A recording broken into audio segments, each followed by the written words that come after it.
Queridos hermanos, queridas hermanas, Dios les bendiga.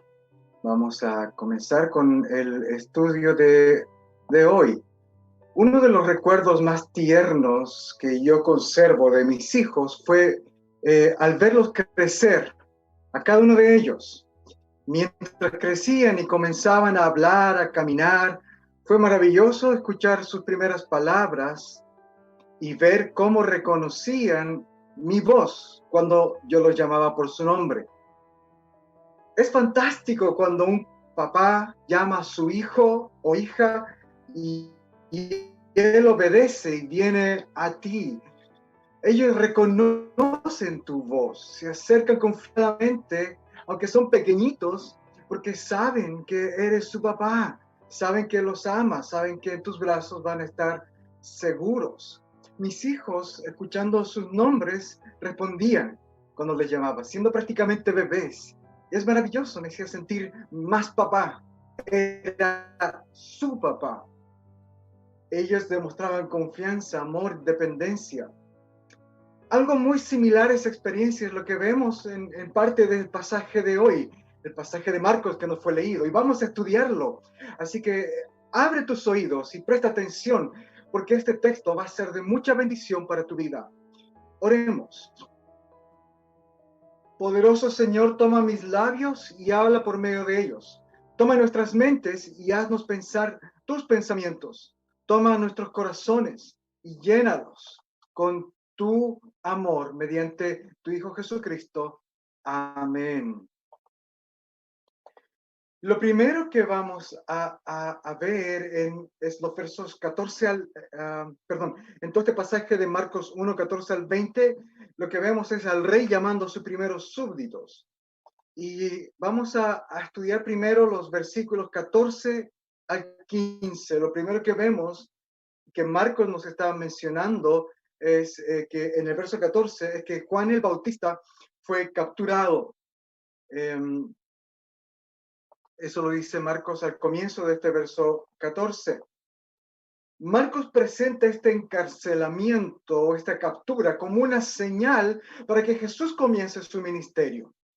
Lo que está indicando Marcos aquí es que Juan era verdaderamente el mensajero que los profetas habían anunciado tantos siglos atrás. Juan había preparado el camino para la llegada del Señor. Él preparó los corazones y las mentes de las personas por medio de su predicación, para que cuando Jesús llegue, ellos estén predispuestos a escuchar y recibir el mensaje de Jesús. Y ahora Juan había terminado y completado la tarea que Dios le había indicado. Él había sido fiel y solo después de que su tarea como el mensajero que preparaba el camino del Señor estaba concluida, Jesús comenzó su ministerio público. Yo creo que de esta manera el Señor Jesús honró a Juan, dando continuidad a la labor que el Bautista había comenzado.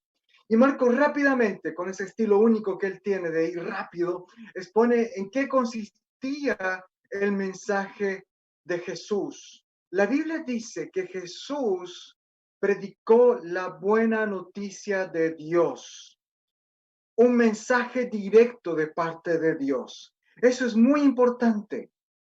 Este es el evangelio puro. Este es el corazón del mensaje cristiano. Las traducciones Reina Valera 60 y Reina Valera contemporánea que nosotros usamos, en el verso 14 dice que Jesús predicó el evangelio del reino de Dios. Pero esta frase del reino no aparece en todos los manuscritos originales. En la mayoría de los manuscritos originales, y si tú comparas otras traducciones en español, te vas a dar cuenta que otras traducciones ponen tal como está en la mayoría de los manuscritos originales, que Jesús predicó el evangelio de Dios.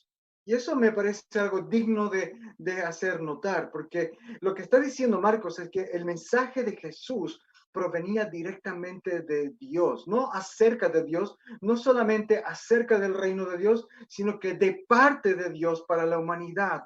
No es un mensaje acerca de Dios, sino que es la voluntad misma de Dios para nosotros. Jesús predicó el mensaje de Dios, las buenas noticias de Dios para nosotros. ¿Y cuáles son estas buenas noticias? Que Dios mismo nos entrega, las buenas noticias que saben, las buenas noticias que necesitamos escuchar desesperadamente. Marcos dice que se trata de dos verdades que hay que comprender y también dos mandatos que debemos obedecer. Jesús decía, el tiempo se ha cumplido, el reino de Dios se ha acercado, arrepiéntanse y crean en el Evangelio. Las dos verdades que debemos entender están en este versículo, así como también las dos órdenes, los dos mandatos. Veamos primero las dos verdades. La primera verdad que Jesús está diciendo acá es que el tiempo se ha cumplido.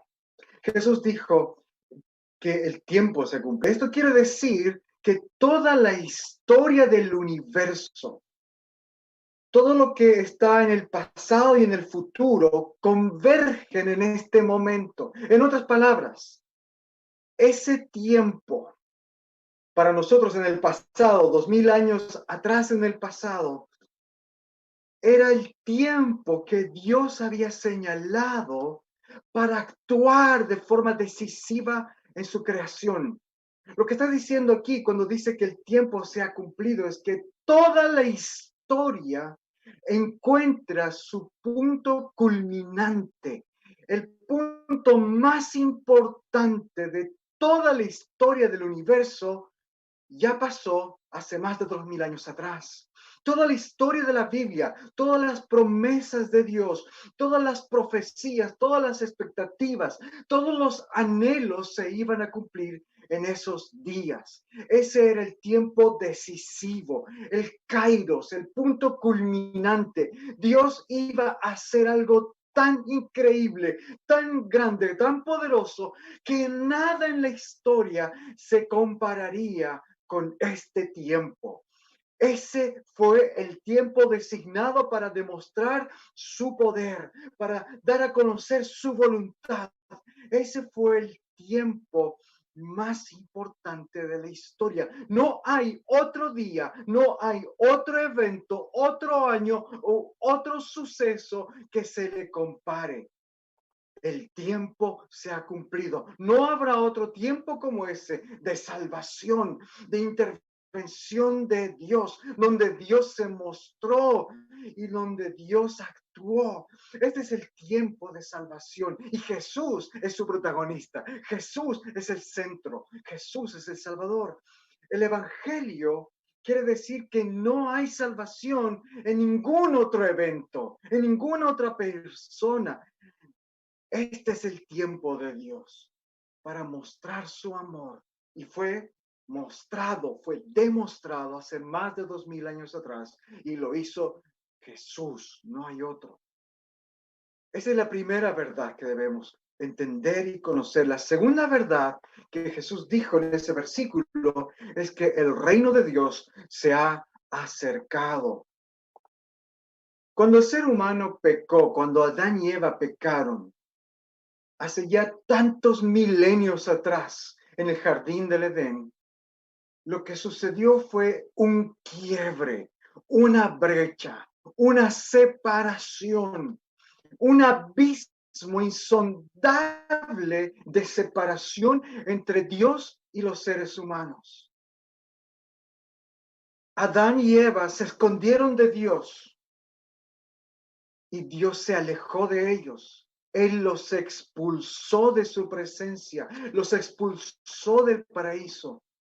Queridos, no ha habido nada peor en la historia de la humanidad que ese momento.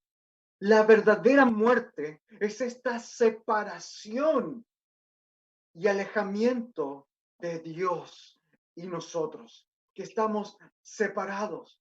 ¿Por qué es la peor noticia? Porque fuimos creados para vivir junto a Dios, para disfrutar de Él en el paraíso que Él hizo para nosotros. Pero por el pecado lo perdimos.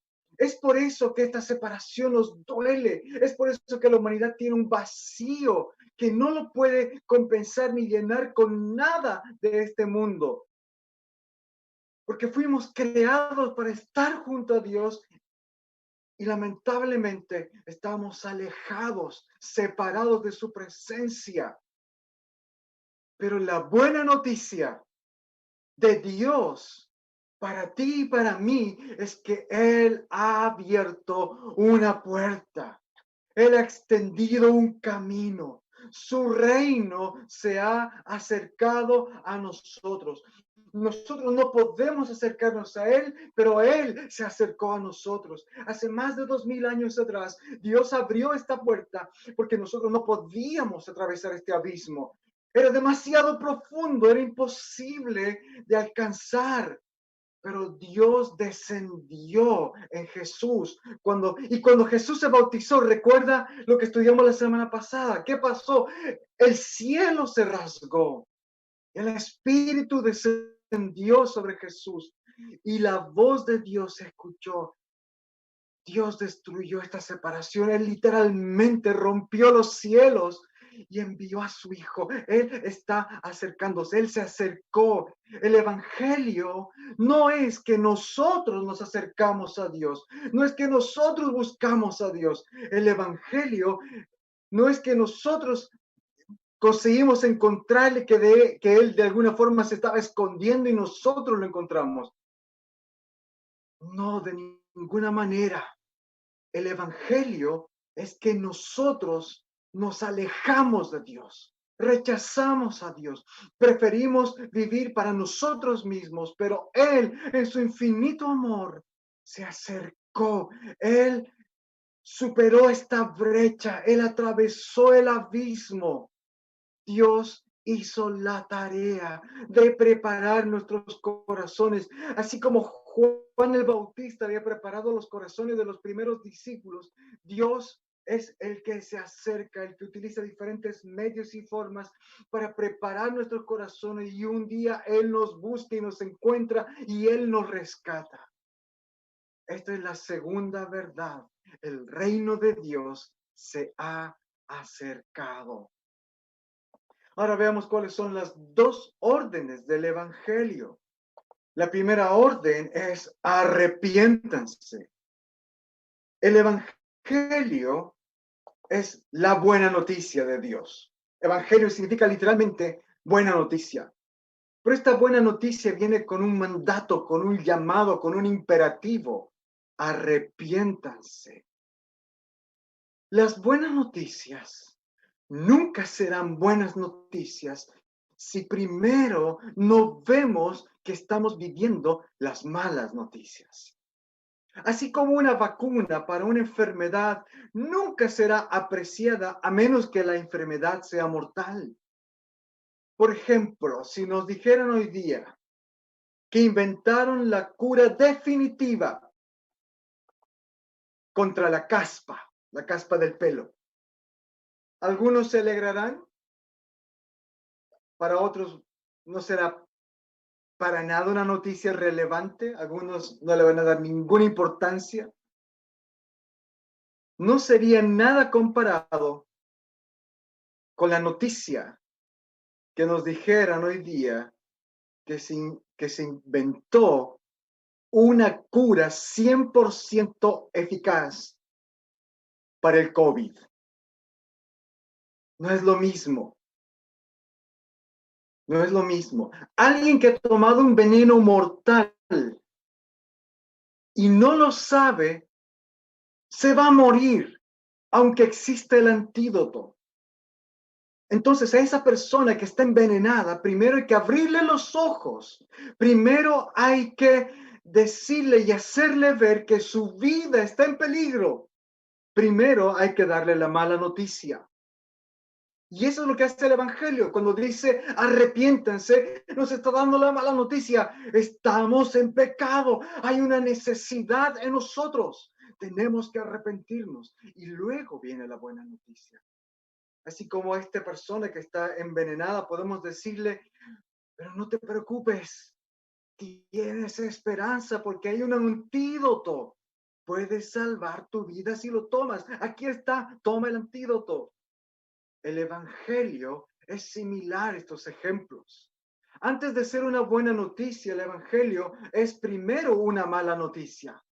El Evangelio te dice, estás muerto. Tu pecado te condena. Dios no debe amarte ni tenerte compasión por ese pecado. Ese pecado solamente te hace merecedor de su castigo, de su enojo, de su condena. Y la sentencia es el infierno. Su sentencia para ti es la muerte, el sufrimiento eterno. Esa es la mala noticia. Y no debemos adornarla. Mucha gente piensa que ser cristiano es una buena opción, algo bueno porque te ayuda a sentirte mejor, a tener un mejor ánimo. Recuerdo cuando mi esposa fue a consultar a distintos médicos y distintas consultas debido a los dolores que le ocasiona la fibromialgia, con varios tipos de médicos y especialistas. Y en una de estas consultas surgió el tema de que Carlita era cristiana. Y la persona que le estaba atendiendo le dijo, qué bueno, tener fe le ayudará a mejorar, a tener una actitud positiva, a ser parte de una red de apoyo. Es bueno pertenecer a una iglesia, te da una red de apoyo. Fue un lindo gesto y yo sé que su intención era buena, pero las palabras de esta persona reflejan que no entendía nada del evangelio y reflejan el corazón y la mentalidad de muchas personas hoy día, muchas que quizás tú conoces. Dios no vino a este mundo a morir horriblemente en la cruz para hacernos sentir mejor, para darnos una red de apoyo en la iglesia, para darnos la entrada a su club de amigos. Él recibió el castigo de mi pecado. Cuando vemos la sangre, el dolor, el horror y la vergüenza de la cruz, vemos lo que Dios piensa y siente acerca de nuestro pecado.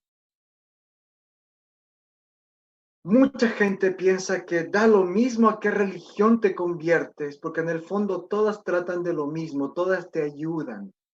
El Evangelio dice que hay un solo camino, porque hay uno solo que murió para pagar el precio del pecado. Y el Evangelio dice que necesitamos muchísimo más que una ayuda y sentirnos mejor. Necesitamos arrepentirnos. El mensaje de Jesús fue, arrepiéntete. Eso es decir, estás en serios problemas. Estás corriendo hacia tu muerte y hacia el infierno. Arrepiéntete. Date la vuelta atrás, cambia tu vida, cambia tu rumbo. Esta es la primera orden del Evangelio. Y la segunda es, cree en el Evangelio, cree en el Evangelio. Arrepentirnos implica confesar, implica reconocer, implica llorar y lamentar por mi pecado y confesar esta necesidad de Dios. Por eso es buena noticia. Y aquí está la buena noticia.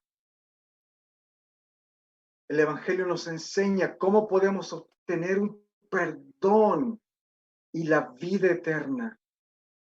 Y no es por medio de obras, no es por medio de mi esfuerzo, es por medio de la fe. En otras palabras, es un regalo. Es creyendo creyendo en la buena noticia, creyendo en el Evangelio. ¿Qué significa creer en el Evangelio? Marcos ya nos dijo en el verso 1 que el Evangelio se trata de Jesucristo, el principio del Evangelio de Jesucristo, el Hijo de Dios. Creer en el Evangelio es creer en Jesús.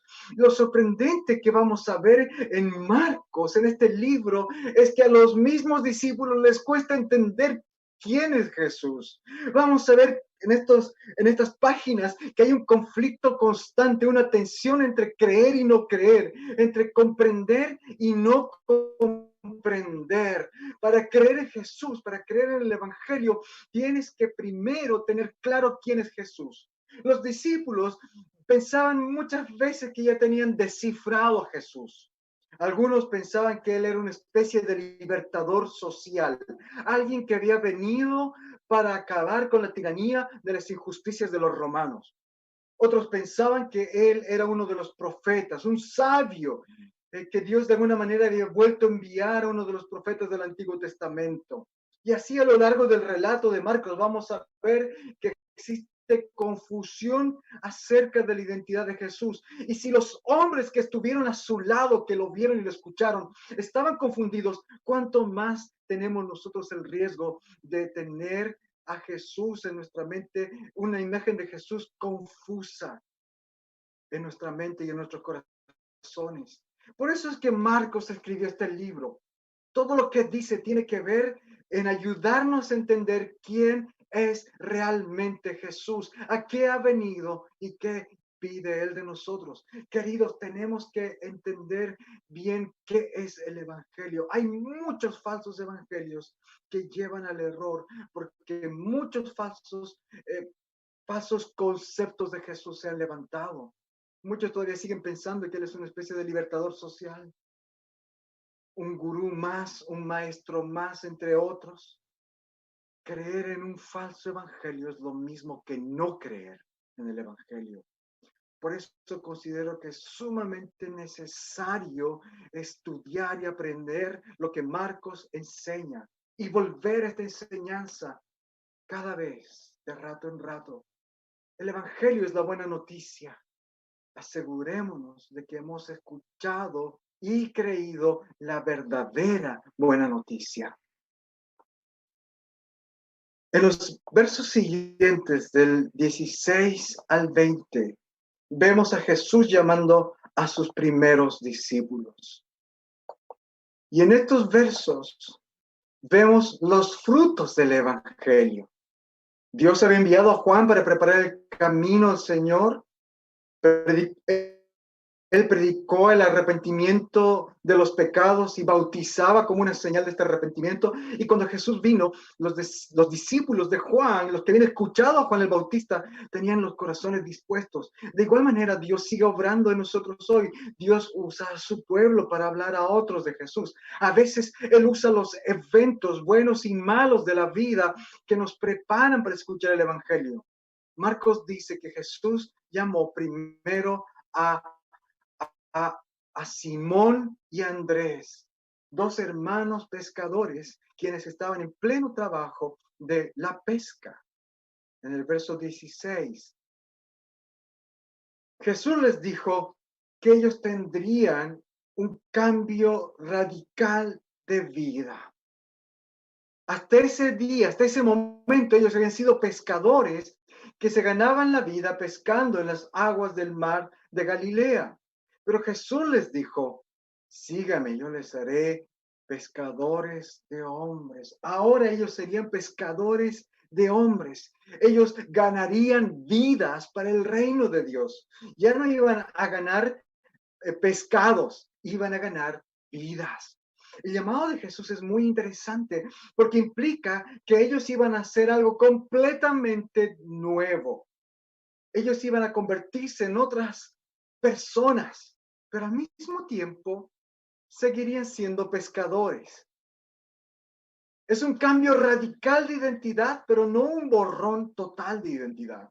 El Evangelio no anula lo que tú fuiste, tus vivencias, tus experiencias, tu aprendizaje, sino que el Evangelio toma lo que tú eres, todo lo que viviste y lo pone al servicio del reino de Dios.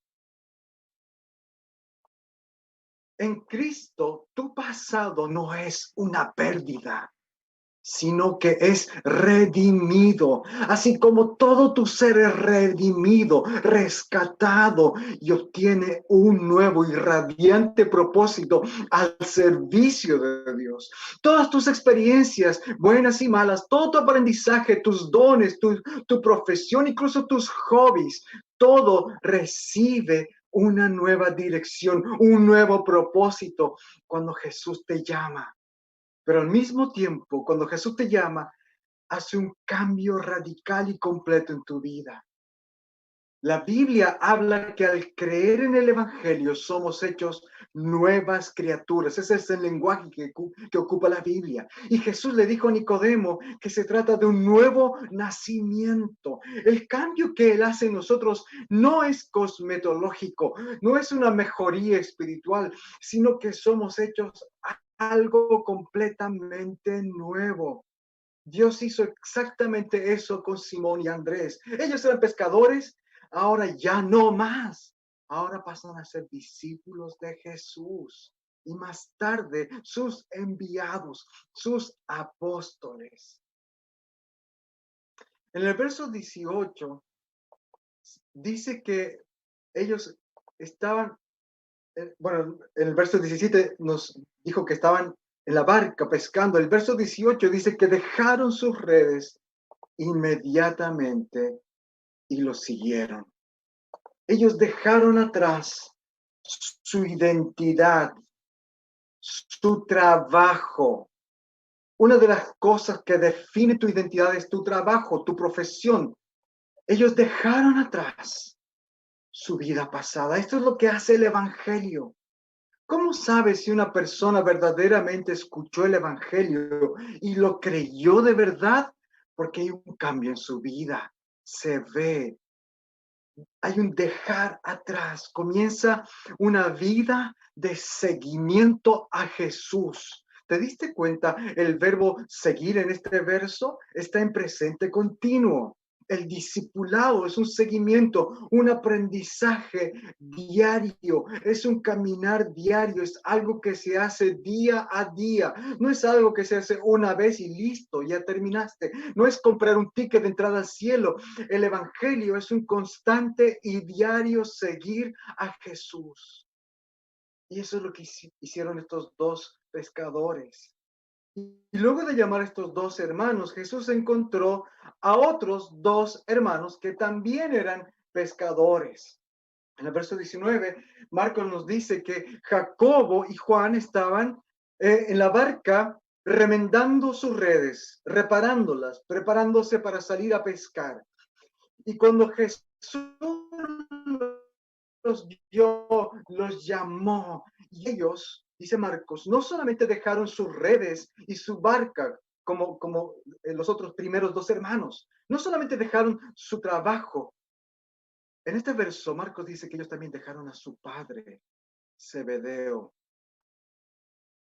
Esto nos muestra el costo de seguir a Jesús y creer en el Evangelio. Significa no solamente dejar atrás tu identidad pasada, tu trabajo, significa también dejar a todos, a tu familia. Ojo, esto no quiere decir que Jacobo y Juan eh, pasaron a ser malos hijos, que despreciaron a sus padres, nunca más los vieron ni amaron. No, mira bien el verso. Dice que ellos dejaron a su padre en compañía de jornaleros, perdón, está en el verso siguiente, en el verso 20. Enseguida Jesús los llamó, ellos dejaron a su padre en la barca con los jornaleros. Marcos nos está haciendo notar que su padre no estaba desamparado. Ellos no estaban dejando solos, sin ayuda a su padre. Ahora, ¿qué quiere decir para nosotros que el Evangelio nos lleva a dejar atrás a todos, a nuestra familia? Quiere decir esto, no quiere decir abandonar y menospreciar a tu familia. Lo que quiere decir es que hasta ese día, su padre había sido parte esencial de su identidad, de quienes eran Jacobo y Juan. Ellos trabajaban con él, para él, vivían con él, dependían de él, le obedecían a él. Él era su papá, era su jefe. Sus vidas giraban en torno a su familia, al negocio familiar, a su padre. Cuando Jesús los llamó, hubo un cambio de prioridades, un cambio de lealtades. Ahora sus vidas giran en torno a Jesús. Su lealtad es hacia Jesús primero, luego a su padre y su familia. A partir de ese día, estos dos hermanos dejaron de vivir en torno a su familia y al negocio familiar y comenzaron a vivir en torno a Jesús y en torno a la causa de Jesús. ¿Estás viviendo en torno a Jesús? ¿Puedes decir que tus decisiones para tu vida y tu familia se basan en la causa del Evangelio? ¿O a la hora de tomar decisiones piensas solamente en ti y en lo que es bueno para ti y tu familia? Jesús había predicado que el Evangelio es arrepentirse y creer. Es precisamente eso lo que vemos en estos 4 pescadores. Ellos se arrepintieron. Hubo un cambio en sus vidas, un vuelco, un cambio de lealtades, un volverse enteramente a Jesús. Dejaron atrás su vieja vida, incluso su familia, y comenzaron a seguirle a él. Jesús se convirtió en el centro, en su maestro. Ellos le creyeron y actuaron a partir de esa fe. Queridos hermanos, el Señor todavía nos está llamando a seguirle y a creer. Los 4 hermanos dejaron sus trabajos y sus familias para seguir a Jesús. Irónicamente, para muchas personas que participan de las iglesias cristianas, estas 2 cosas siguen siendo las 2 más grandes excusas para no participar del servicio a Jesús o del servicio cristiano y del discipulado. ¿Por qué no viniste al culto? ¿Por qué no viniste al estudio bíblico? ¿Por qué no participaste de tal actividad? Porque estoy cansado por la pega. Porque tengo un asunto familiar.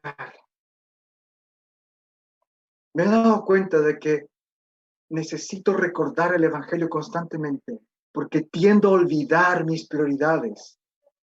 Ojo, no estoy lanzando una piedra a ustedes, me la estoy lanzando a mí mismo también, porque yo lucho con esas tentaciones también. Es fácil que las personas que amo y las cosas que amo hacer entren en competencia con mi amor y lealtad hacia Jesús. Ojo, la Biblia nunca enseña que debemos desatender a nuestra familia en nombre de una vida comprometida con Dios. El llamado del Evangelio no es una excusa para desatender nuestras obligaciones familiares y laborales. Dios quiere que seamos responsables con nuestro trabajo y con nuestras familias. El punto es, ¿en qué momento el trabajo o la familia entra en competencia con mi lealtad, mi amor por Jesús? Jesús debe ser mi prioridad, hacer su voluntad, involucrarme en la causa de su reino, en la causa del Evangelio, darle la gloria a Él. El Señor nos sigue llamando y a ti y a mí también nos llama a ser pescadores, pescadores de almas.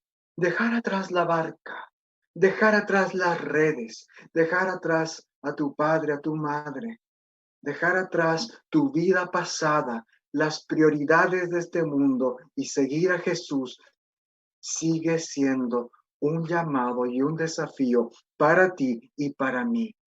Y abrazar la misión y la nueva identidad que Él tiene para nosotros. En este pasaje, Marcos nos está mostrando no solamente quién es Jesús, sino el llamado, lo que Él pide de nosotros. Nosotros hemos recibido el mismo llamado de Simón y Andrés, ser pescadores de hombres para el reino de Dios. Hermanos, tenemos una misión fantástica: anunciar este evangelio, dar a conocer a Cristo. Hoy día que sea un llamado para retomar nuestras prioridades en nuestras vidas y volver a apasionarnos con el Evangelio y recordar el gran amor de Dios que envió a Cristo para pagar el precio de nuestros pecados, para acercar su reino a nosotros, para reconciliarnos con Él, para destruir ese abismo que nos separaba. Abracemos el llamado del Evangelio y abracemos la misión que Jesús nos da. Te invito a orar.